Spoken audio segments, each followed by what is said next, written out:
ng wife ko is far greater than my faith.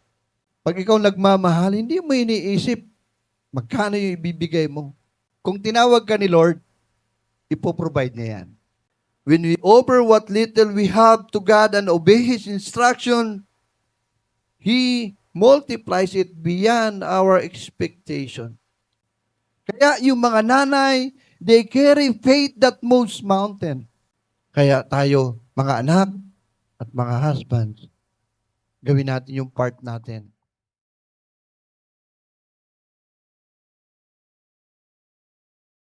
Okay, so ngayon po ay pangalawang Sunday na ng ating temang Renewed in His Image, Restoring What Has Lost. Naganda ng tema na yan, no? At ngayon dahil special Sunday for our mothers, medyo ipagpaliban natin yung tema natin ngayon.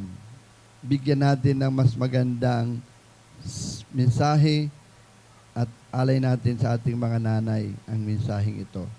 Okay? So, tayo po ay manalangin. Let's pray. Lord God, we just thank you for this morning. Thank you, Lord, for this another opportunity that you have given us na makapagbulay-bulay kami ng iyong salita. Nawa, Panginoon, ang aming marinig ay maging pagpapala at hamon, lalo na sa aming mga mahal na nanay. Dalangin namin, Panginoon, pangunahan niyo po ako. Patuloy mo bigyan ng karunungan, maihayag ang mensahe mo sa umagang ito. We ask this in Jesus' name. Amen. So, ngayong umaga, we honor the most incredible talaga, person in our lives. No? Of course, our mothers. Mothers are not just caregiver. Hindi lang sila caregiver. They are spiritual architect. Alam mo yung ang trabaho ng architect, sila yung nagdi-design, no? Sa building, pero our mothers are spiritual architects. So, mamaya maunawaan nyo ano yung sinasabi ni Pastor. At, init. Our mothers, aside from their incredible gift of motherhood and being our caregiver, they also carry 3 pillars. Dala-dala rin nila sa pagiging isang ina. Yung 3 pillars, parang pillars, ibig sabihin parang poste, no? For fulfilling their calling. And this morning, we will look at some examples of mothers in the Bible that carries faith, love, and God's purpose aside from being a caregiver. No? So ito yung ating pag-aaralan ngayon. Naghanap ako ng mga mothers in the Bible na makita natin yung kanilang pananampalataya, pag-ibig, at yung purpose ng buhay bilang caregiver. So they carry 3 pillars, no? Faith, yan, magic. That moves mountain.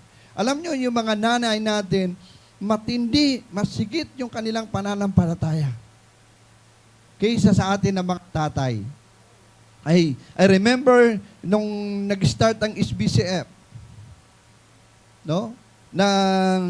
Nung sinabi sa akin ng core group ko noon, na ito lang yung support na maibibigay namin sa iyo bilang pastor. Alam nyo ang nag-decide? Si Tita Donna. Sabi niya, kung tinawag ka ni Lord, ipoprovide niya yan. As in, wala talaga. Kasi yung support na tinatanggap ko noon, ay kulang pa nga sa gasolina. Pero yung faith ng wife ko is far greater than my faith. Kaya yung mga nanay, they carry faith that moves mountain. Pangalawa, they express love that sacrifices everything. Imaginin mo, sinapupunan pa lang 9 months, dala-dala yung sanggol. Ang trabaho lang natin ng mga tatay ay maghanap buhay. Sila hindi nakakatulog, hindi alam kung anong posisyon, lalo na pag malaki na yung tiyan, hindi alam kung anong posisyon na magiging komportable para sa pagtulog. So they express love that sacrifices everything. And the last pillar na dinadala ng mga nanay is the fulfill God's purpose that impacts generation. Ang generation ngayon ay hindi yan nakasalalay kung kanino man, kung hindi nag-uumpisa yan sa isang nanay. Kaya yan ang ating pag-aaralan ngayong umaga. The mothers that bearers of faith, love, and God's purpose. Iisa-isahin po natin ngayong umaga ito. Para maunawaan natin, lalo na higit sa inyo na mga nanay, kasi hindi lang kayo caregiver. Hindi lang trabaho nyo magpakain, mag-asikaso sa mga anak. But dapat maunawaan ninyo bilang mga nanay na kayo ay dala-dala nyo yung pananampalataya. Number 1, the bearer of faith by trusting God in the unknown. Hindi nyo naman alam kung anong meron in the future.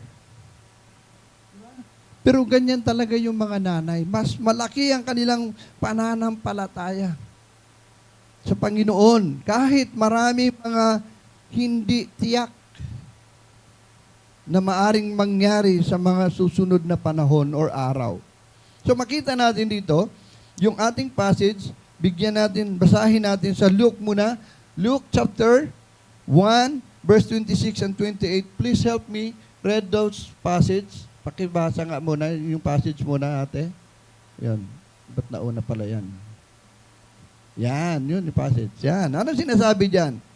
The birth of Jesus Christ, sabi niya, in the 6th month of Elizabeth's pregnancy, buntis si Elizabeth, nakamag-anak ni Mary, God sent the angel Gabriel to Nazareth, a town in Galilee, to a virgin pledged to be married to a man named Joseph.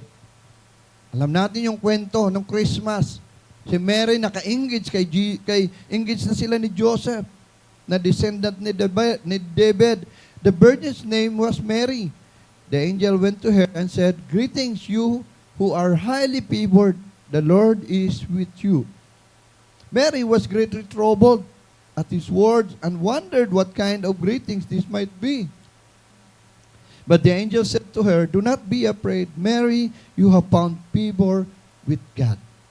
You will conceive and give birth to a son, and you are to call him Jesus. He will be great and will be called the Son of the Most High. The Lord God will give him the throne of his father, David. And he will reign over Jacob's descendants forever. His kingdom will never end." Sabi ni Mary, "How this will be?" Mary asked the angel, "Since I am a virgin." Engaged pa lang sila, di ba? The angel answered, "The Holy Spirit will come on you, and the power of the Most High will overshadow you. So the Holy One to be born will be called the Son of God. Even Elizabeth, your relative, is going to have a child in her old age. And she who was said to be unable to conceive is in her 6 months. Sabi, hindi na siya mabubuntis, pero 6 months na yung kanyang tiyan, si Elizabeth. For no word from God will ever fail. I am the Lord's servant, Mary answered. May your word to me be fulfilled. Then the angel left her. Makita natin doon sa kwento, no? Ano yung makita natin? Faith. Sabi nga natin, yung mga nanay ay bearer of faith by trusting God in the unknown. Faith that says, let it be. Pananampalataya na sinabi ni Mary, may your words to be fulfilled. Kahit hindi niya na iniisip kung ano mangyayari. No? Ito yung klaseng pananampalataya. Mary's example when faced with the impossible. Paano ako mabubuntis? Virgin pa naman ako. Pero dahil sa kanyang pananampalataya, sabi niya, may your word to me be fulfilled. Yung mga nanay natin, meron din ganyang klaseng pananampalataya. No? Through faith, ibig sabihin, surrenders plans to God's plan It, it trusts even when the future is unclear. Yung klaseng pananampalataya na meron si Mary. Anong klaseng pananampalataya yun? Hindi niya alam, hindi siya sigurado kung ano yung meron. Basta the angel appeared to Mary, a young virgin in Nazareth, in-announce at sinabi sa kanya, you have been chosen by God. Pinili ka ng Diyos para ikaw magbuntis, magdalang tao to give birth to Jesus. And of course, dalaga si Mary, hindi pa sila kasal ni Joseph. Confused and asked, paano to maging posible? Anong sabi ng angel? That it will be done through the power of the Holy Spirit. Hindi alam ni Mary, paano mangyayari yun? Of course, hindi niya alam na pwedeng gumawa ng miracle ang Panginoon. And despite bigat at hirap na pinapagawa sa kanya, an uncertainty na nandiyan dyan, Mary, anong response niya? With complete humility and surrender, saying, I am the Lord's servant. Mary answered, may your word to me be fulfilled. So makita natin dito yung faith ni Mary. Hindi niya na inisip anong kahihiyaan. Ay, di pa naman sila kasal. Bakit nabuntis ka? Di ba nakakaya yun sa panahon natin ngayon? Pag bigla ka nabuntis na wala ka pang asawa, alam mo, ang daming marites na kapitbahay, pagchichismisan ka. No? And of course, siguro inisip din ni Mary yun, ano kaya mangyayari? But, mas nangingibabaw ang kanyang pananampalataya sa Panginoon. Kaya sinabi niya, may your word to me be fulfilled. Kung ano yung kalooban mo, Panginoon. Her example teaches us the beauty of true surrender and trust. Makita natin na si Mary ay pinagkatiwala niya sa Panginoon. Sobra yung kanyang pananampalataya. Pangalawa, faith that acts on obedience. Iba yung pananampalataya lang. No? Iba yung faith lang at iba yung with action. Faith na hindi passive. Kailangan faith, active faith. Faith that acts on obedience. Sino ito? Tignan natin. Hindi lang si Mary yung merong ganong klaseng pananampalataya, but yung kwento ng 1 Kings 17, chapter 17, verse 8 hanggang 16. Tignan natin yung kwento na yan. Anong sinasabi dyan? Si Elisha replied to her. Tingnan natin, mas maganda siguro yung umpisa natin sa verse 1. No? Verse 7, chapter 17. Now Elijah, the Tishbite from Tishbe in Gilead, said to Ahab, as the Lord, the God of Israel, lives, whom I serve there, will be neither dew nor rain in the next few years except at my word. No, si Elijah, itong taga saan siya? From Tishbe. Elijah, then the verse to sabi yon, then Elijah replied to her, how can I help you? Elisha replied to her, how can I help you? Tell me, what do you have in your house? Ano yung meron ka? Sabihin mo sa akin. Your servant has nothing there at all, she said, except a small jar of olive oil. So makita natin dito, wala siyang kakayahan. Kung ano lang meron siya, sabi na, except a small jar of olive oil. Elisha said, go around and ask all your neighbors for empty jars. Pumunta ka sa inyong mga kapitbahay, humingi ka ng mga empty jars. Don't ask for just a few. Huwag kang hingi ng konti. Damihan mo. Then go inside and shut the door behind you and your sons. Pour oil into all the jars, and as each is filled, put it on one side. So anong ginawa ni Elisha? She left him and shut the door behind her and her sons. They brought the jars to her, and she kept pouring. When all the jars were full, she said to her son, bring me another one. But he replied, there's not a jar left. Then the oil stopped flowing. She went and told the man of God, and he said, "Go sell the oil and pay your debts. You and your sons can live on what is left." Ano makita natin dito sa kwento na to? No? Makita natin dito na yung widow, ano lang meron siya? Kunting oil. Pero, anong ginawa niya? Nakinig siya doon sa sinabi sa kanya. Kailangan magsunod ka. Sumunod ka. No? And when we obey, ano magiging result? God's miracle. Yung mga nanay, hindi lang kailangan merong pananampalataya. Another widow, sa Sarifat, no? The widow of Sarifat, anong meron siya? Doon sa kwento ng 1 Kings 17:8-16, she had only handful of flour and little oil. Ito namang balo na to. Anong meron siya? Kunting harina at kunting oil lang. Yet, she obeyed Prophet Elijah first before feeding herself. So makikita natin dito na pag tayo nag-obey, kasunod nun ay yung himala ng Panginoon. And during that time, meron tagtuyo. At inutusan si Prophet Elijah na pumunta doon sa widow na yon, where a widow would provide for him. Dapat pumunta ka doon sa balo na to at ipoprovide sa iyo yung pagkain mong bread at ng water. But she replied that she had only enough flour and oil. Kung ikaw nanay, kukunti na lang nga yung pagkain mo natitira, may biglang lumapit sa iyo at hingingin pa na pagkain at inumin, ibibigay mo ba? Di ba? Pero dito sa kwento, yung balo na yon,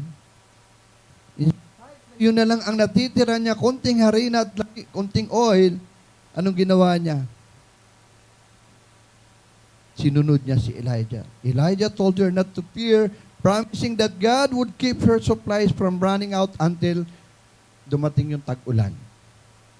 And the widow trusted his word and shared what she had, and as God promised, her flour and oil lasted for many days, feeding all of them. So makita natin dito yung dalawang kwento ng dalawang balo. Yung isa, oil lang yung meron siya, kukunti. Pero nakinig siya, nag-obey siya. So ano nangyari? Sige, mangulikta ka dyan ng mga empty jars. Napuno lahat yung empty jars. At sabi ng angel, ibenta mo yan para may pangkabuhayan ka. Itong isang balo, anong meron siya? Kunting harina at kunting oil lang. Dapat para na lang sa kanila mag-ina yun eh. Gagawa sila ng bread at kakainin nila. Pero anong sinabi ni Elijah? No, huwag kang matakot. Hindi ka iiwanan ng Panginoon. Hindi ka pagkukulangin ng Panginoon hanggang dumating yung panibagong tag-ulan. At naniwala siya at binahagi niya yung meron siya. Anong ginawa ng Lord? Minultiply niya. Mothers teaches us that faith is not just believing God can but God can act miracles doon sa kanyang pananampalataya. Hindi enough lang na sabihin natin, ay, naniniwala ako. Pero dapat merong kalakip na action. No? So, the bearer of faith by trusting God in the unknown. Hindi natin alam anong meron. Mapapatapos ba natin yung mga anak natin? Pero, ikita natin dito sa story, yung mga examples in the Bible, paano gumawa ng himala ang Panginoon. Sa maliliit, sa kukunti na meron, pag pinagkatiwala mo sa Panginoon, padadamihin ng Panginoon. God will multiply it. Makita natin yung pananampalataya ni Mary and then the widows. Mga nanay, sana tignan natin as example ng pananampalataya meron Tayo kaya, mga nanay, nagtitiwala ba tayo sa Panginoon sa mga bagay na merong pagkaalinlangan? Sabi nga natin last sermon, hindi naman masama, hindi kasalanan, yung nanampalataya ka, pero may pag-aalinlangan. Di ba? Yun sinabi natin nun last sermon. Alam ng Lord yung inyong kalagayan. But continue your faith, continue trusting God, even in the unknown. Dahil ang Diyos ang magpapala sa iyo. Pangalawa, ng mga nanay, bearer of love through sacrificially and generously. Ano yung nakita natin doon kanina? Sa kwento? Si Elisha, anong ginawa niya? Sinakripisyo niya. Kukunti na lang ng langis. Pero makita natin how God provided their needs. No? This passage shows that God is our provider even in the times of death and desperation. Nakita natin yung natitira doon sa balo. Kunting langis lang. Yet God used that little amount para punuin yung mga empty jars at mabayaran niya yung mga pagkakautang niya. Ano tinuturo dito sa atin, mga nanay? It teaches us not to let our lack stop us from doing what we can. Niisip kasi natin ito na lang, konti na lang Like for example, sa ating faith promise ngayon, kung kunti lang yun aking pera, magpe-pledge pa ba ako diyan? Hinahamon tayo ng Panginoon. When we offer what little we have to God and obey His instruction, He multiplies it beyond our expectation. Maari doon sa pledges natin mag-uumpisa yung ating hinahangad at hinihingi sa Panginoon na 6 million. Last week, nakausap namin ang isang anak nila Ate Mela. Kami ni Kuya Nelson. Nag-video call kami. Hindi confirm na talagang gusto nilang ibenta ito ng 6 million. Maliit lang, barya lang, no? Pero pag pinagkatiwala mo sa Panginoon yan, kagaya ng mga balo, kwento nating pinasa, God will multiply it. Yung pangako natin ngayon, nasa 300,000 na mahigit, yung nandyan na pledge, sinong hindi magtitiwala, kaya natin yung 6 million na yan. Makita natin dito, yung mga balo, they are bearer of love through sacrificially and generously. Love that perseveres for family. No? Yung oil, the woman faced death. May utang siya and loss of her children. She cried out at tumingi siya ng tulong. Makita natin doon anong ginawa ng Panginoon. Anong action niya? Yung action niya ay ipinagkatiwala anong meron siya. Pangalawa, makita that love that gives freely. Pag nagbigay tayo dahil nagmamahal tayo, talagang ibibigay natin ang lahat kagaya ng ginawa ni Mary. Sinacrifice niya yung kanyang dangal. Sinacrifice niya yung maaari siyang pagtawanan, kutyain. Dahil she carried the weight of responsibility at maaari siyang scrutinize, pagtawanan siya. Yet love God enough to say yes. Her love for God is enough to say, yes, Lord, let it be.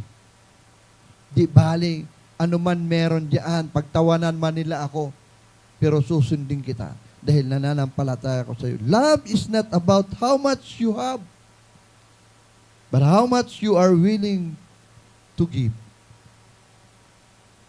Di ba? Pag ikaw nagmamahal, hindi mo iniisip magkano yung ibibigay mo. Ano yung meron ka? As long as you love, you are willing to pour out, we are willing to give.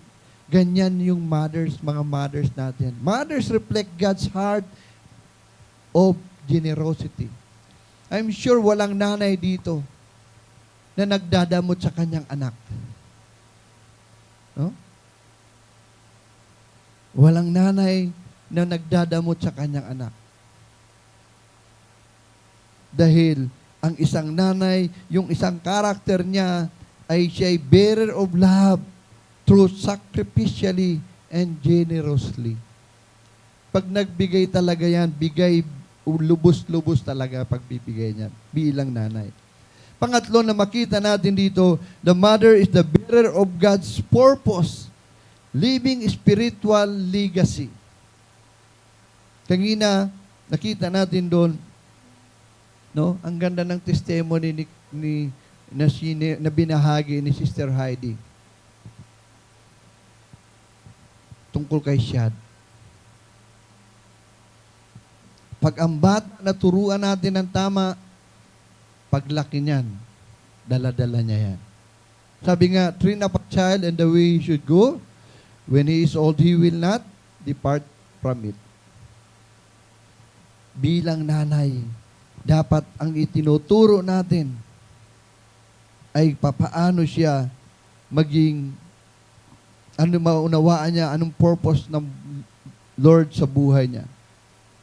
Yan bilang spiritual legacy na maiwanan natin. Tingnan natin passage sa 2 Timothy chapter 1, verse 3 hanggang 7. Anong sinasabi ni Apostle Paul dyan kay Timothy?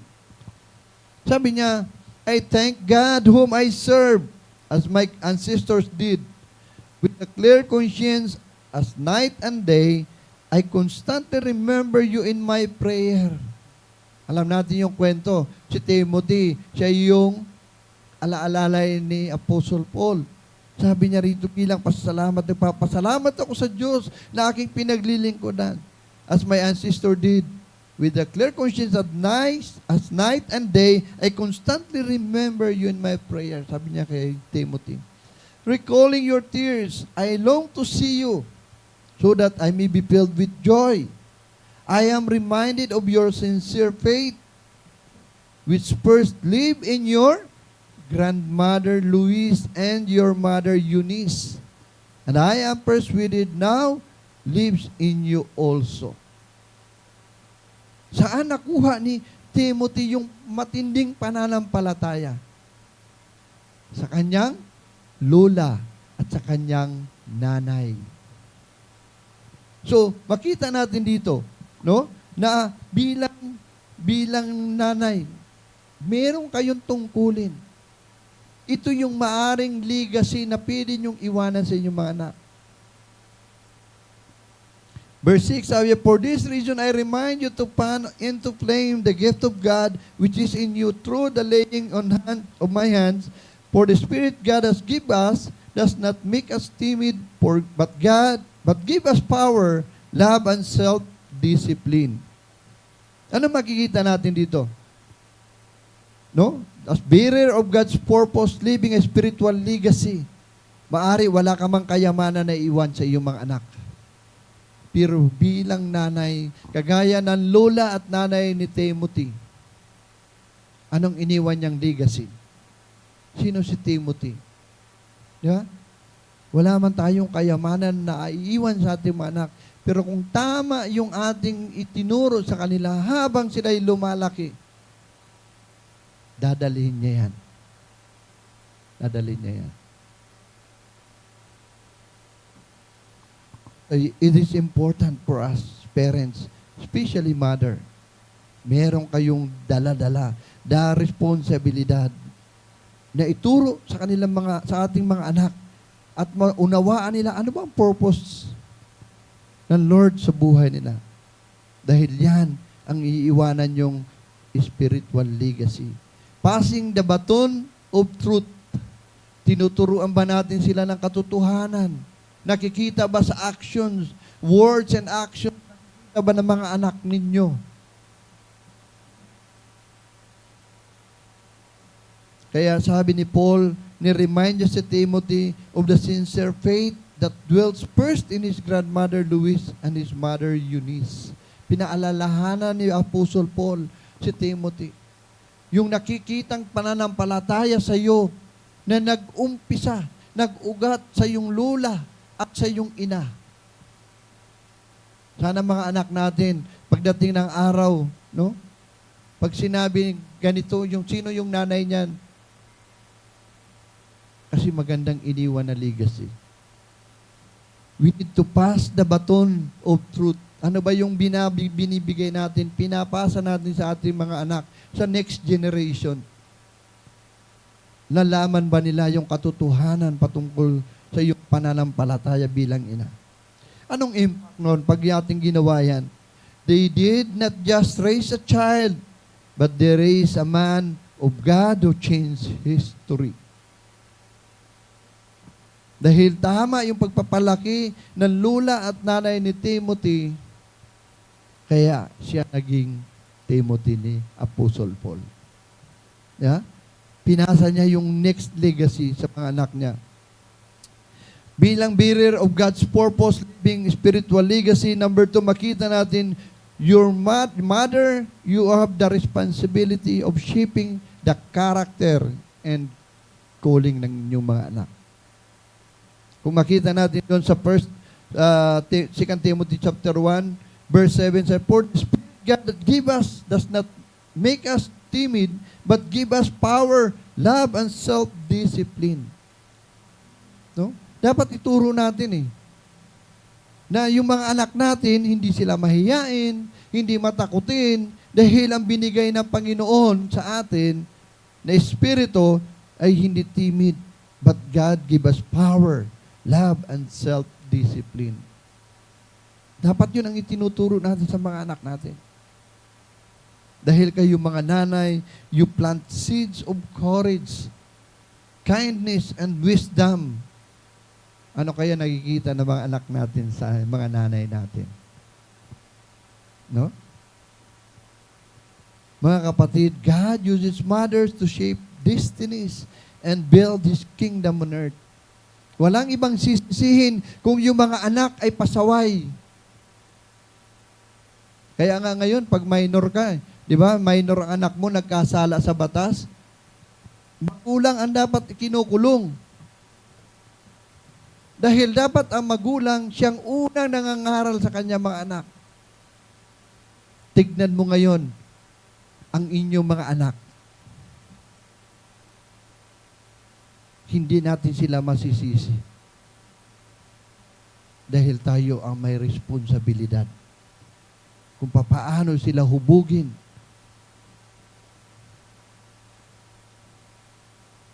Like Eunice and Louis, mothers may leave a legacy of faith to your children. Like the widows, mothers, share your love sacrificially and generously. Dapat ito'y maunawaan natin mga nanay. No? Meron kayong mabigat na responsibilidad. Dapat maunawaan natin yan. Hindi lang ang responsibilidad ay buhayin sila, pag-aralin sila, kung hindi ituro sa kanila yung pananampalataya. Ituro sa kanila yung love, sacrificial love, and generous love. Iwanan natin sila ng legacy of faith. Mahalaga po yun sa atin. Bilang mga nanay, meron tayong tungkulin na nakaatang sa iyong mga balikat. Anong conclusion natin dito? Conclusion number 1, like Mary, mothers carry faith that trust God even in the unknown. Kahit may alinlangan, kagaya ni Mary, bilang nanay, daladala nyo ang pananampalataya dapat. Pagtitiwala sa Panginoon, kahit sa gitna ng mga alinlangan, pag-aalinlangan. Pangalawa, conclusion natin, like the widows, mothers share their love sacrificially and generously with their family. Bilang mga nanay, no, kagaya ng balon na ito,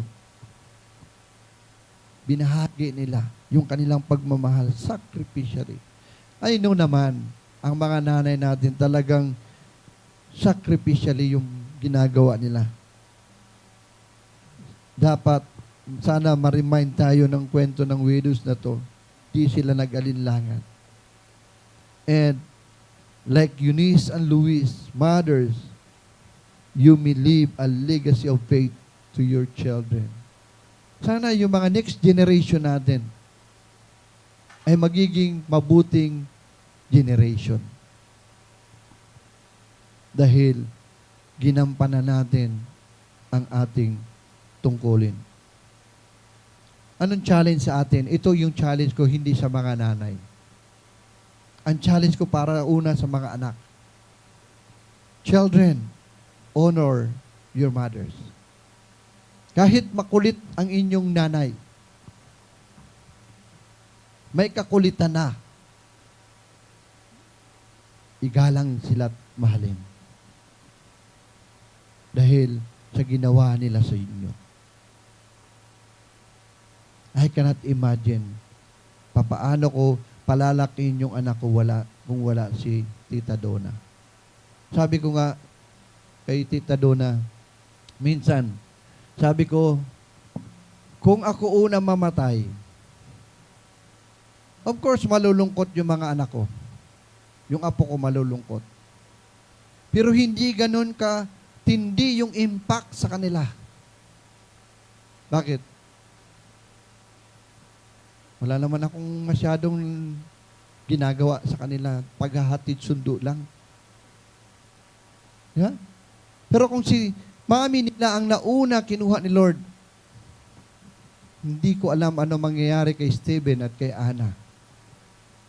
Parati sila sa labas kakain siguro. Di ba? Kasi hindi ako marunong magluto. Hindi ako marunong maglaba. Mamalansya. Di ba? Malaking epekto, malaking kawalan sa kanila. That's why children, honor. Wala yung ko. Honor your mother. Kahit ano kakulit, galang, mahalin ang inyong nanay. For us, husband, let's cherish our wives not only during Mother's Day, but every day. Hindi ka lang naipagtimpla ng kape, huwag ka magtatampo.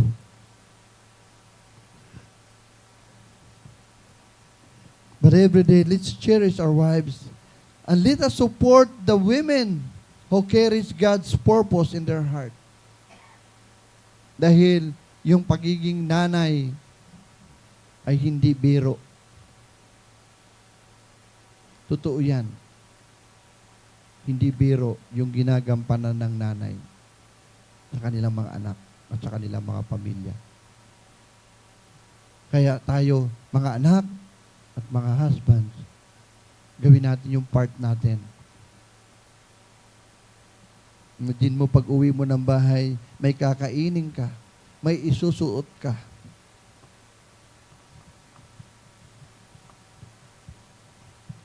Tapos pag nakapag-demand tayo sa kanila, wagas. Kapatuloy natin silang ipanalangin. Tayo po'y manalangin. Let's bow our head and pray. Father God, we thank you for everything, for every mothers. Thank you for making them the bearer of your faith, your love, and your purpose. Bless them today. Sustain them, and let them see the fruit of their labor. Hindi sila panghinaan ng loob, Panginoon. Because patuloy sila magtiwala sa iyo. Purihin ka, Panginoon, sa buhay nila. We ask this in Jesus' mighty name. Amen and amen.